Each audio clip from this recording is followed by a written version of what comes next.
الرؤية والغاية، طموح كبير ماله نهاية، وحزب النور رفع راية وضوح وطموح. دلوقتي احنا داخلين على الانتخابات البرلمانية. احنا عملنا خارطة المستقبل رقم 1 فيها 3 استحقاقات: رئيس الجمهورية، وكنا نحن مشاركين في اختيار رئيس الجمهورية ودعمناه. ايضا الجمعية التأسيسية لصياغة الدستور، وطبعا احنا كان لينا فيها دور مهم جدا. الاستحقاق الثالث اللي احنا فيه النهاردة هو الانتخابات البرلمانية. انا عايز اقول ان انتوا هتصنعوا النواب اللي تستحقهم. الشعب هو الذي يصنع النواب الذين يستحقهم. اذا انت انتخبت واحد اداك فلوس او واحد انت عارف كويس ان هو لا يصلح، انت وحدك اللي هتتحمل وولادك دول اللي هيتحملوا. اذا انتخبت الحزب اللي انت شايف فعلا ان هو معاك من الشارع وطالع معاك لغاية البرلمان، انت اللي هتكسب وانت اللي هتستفيد. في الحقيقة في فرق كبير جدا. كل دول العالم عندها دساتير، لكن مش كل دول العالم هي دول دستورية. يعني ايه دولة دستورية؟ يعني دولة تفعل مواد الدستور، دولة الدستور لديها يكون متطابقا مع الواقع. احنا عملنا دستور والشعب وطرح على استفتاء شعبي والشعب وافق عليه. كل ده ليه؟ ده العقد اللي بيننا وما بين الرئيس، العقد اللي بيننا وبين السلطات، العقد اللي بيوضح حقوقنا وحرياتنا. لو انا ما التزمتش بهذا الدستور بفقد للدولة اهم عناصر الدولة القانونية. انا كده عايش في عزبة مش في دولة. كل حد فاهم ان هياخد حتة من التورتاية وعايز ان هو يبعد الباقي. ده هذا الوضع لا يستقيم اطلاقا. احنا التزمنا بمبادئ الشريعة الإسلامية وفقا لتفسيرات أحكام المحكمة الدستورية العليا ومرجعية الأزهر الشريف في المادة 7. حابب ان انا اقول ان المادة الثانية هي ليست مادة غريبة او مضمونها ليس غريب على العالم كله.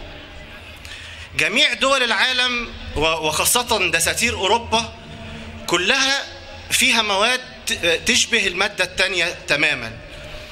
يعني هدي مثال واحد علشان بس السادة النواب اللي هم ناويين يدخلوا ومش فاهمين الإطار التشريعي اللي هم بيتحركوا فيه، هم لا يصلحوا للبرلمان. لما يكون عندي مبادئ الشريعة المصدر الرئيسي للتشريع وأنا لا أقتنع بذلك أو لا أرتضي بذلك، إذن أنا لا أصلح للبرلمان. كيف أشرع ومعيش الكتالوج بتاعي؟ إزاي أعرف أدور مكنة وأنا مش معايا الكتالوج بتاعي؟ ده لو أنت عامل عقد إيجار بينك وبين حد، لو في بند في العقد تدفع مثلا 500 جنيه في الشهر، جه الراجل قال لك ادفع 600. ليه؟ ده أنا في بيني وبينك عقد. يا جماعة احنا في بيننا وبين الدولة دستور. الدستور ده مبادئ فلسفية فيها نظام الحكم، فيها الحقوق والحريات بتاعتنا. هقرا كده مادة واحدة من الدستور الأسباني في أوروبا، الدستور اليوناني آسف. ينص المادة الأولى من الدستور اليوناني أن المذهب الرسمي للأمة اليونانية هو مذهب الكنيسة الأرثوذكسية الشرقية.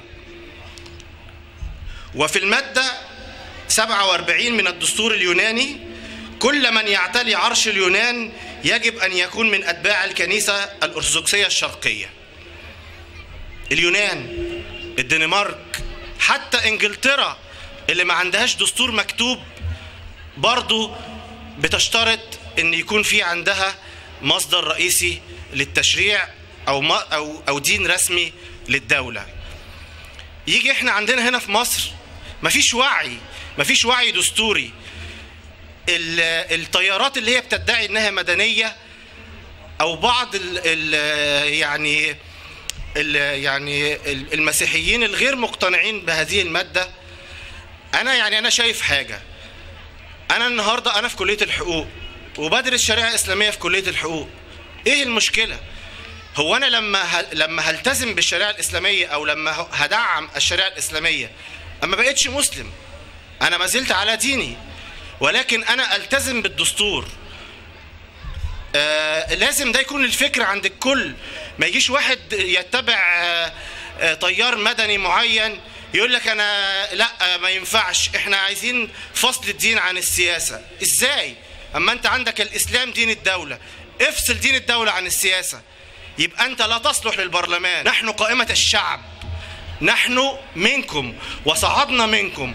برنامجنا من اسفل لاعلى وليس من اعلى لاسفل. لم نضعه في مكاتب بل وضعناه في الشوارع ما بين الناس. لم يغرد البرنامج بعيدا عن برنامج الدولة، عن خطة الدولة. الدولة عاملة خطة جميلة جدا. جينا نحط البرنامج لقينا الدولة عايزة تستخدم الفحم في الطاقة بتاعتها، وفي مخطط بكده، رغم ان الحزب يرفض استخدام الفحم كوقود، الا اننا وضعنا برنامج يحد من مخاطر استخدام الفحم لئلا يتعارض برنامجنا عن برنامج الدولة. نحن نسير في اتجاه مصلحة الدولة واتجاه مصلحة الشعب بالتوازي. يستحيل أن نخرج أو ننحرف أو نسيء استخدام السلطة. لن ننحرف عن مصلحة الدولة ولن ننحرف عن مصلحة الشعب. القضايا اللي اترفعت ضدنا أكبر دليل ببراءة ساحتنا، وأحكام القضاء هي عنوان الحقيقة. القضاء هو حصن الحقوق وقلعة الحريات. حينما يتكلم القضاء ويقول حزب النور له شرعية معينة، الجميع ينحني، الجميع يسكت، الجميع يصمت، ولكن هم لا يحترمون أحكام القضاء. هم لا يحترمون إرادة الشعب. الشعب الذي يريد انتخابنا يريدون التأثير على إرادة الشعب بالسلب، وهذا لم يحدث، لأن احنا عارفين ومتأكدين أن بعد الثورة أصبح الشعب عنده نضج شديد جدا، يقدر يفسر ويميز من هو الصالح ومن لا يصلح للبرلمان. آسف أن أنا طولت عليكم. بشكر السادة مرشحي الفردي، بشكر قائمة غرب الدلتا، بشكر جميع الضيوف الحضور. شكرا. فانا صوتي عشان بلدي لحزب النور، فانا صوتي عشان بلدي لحزب النور.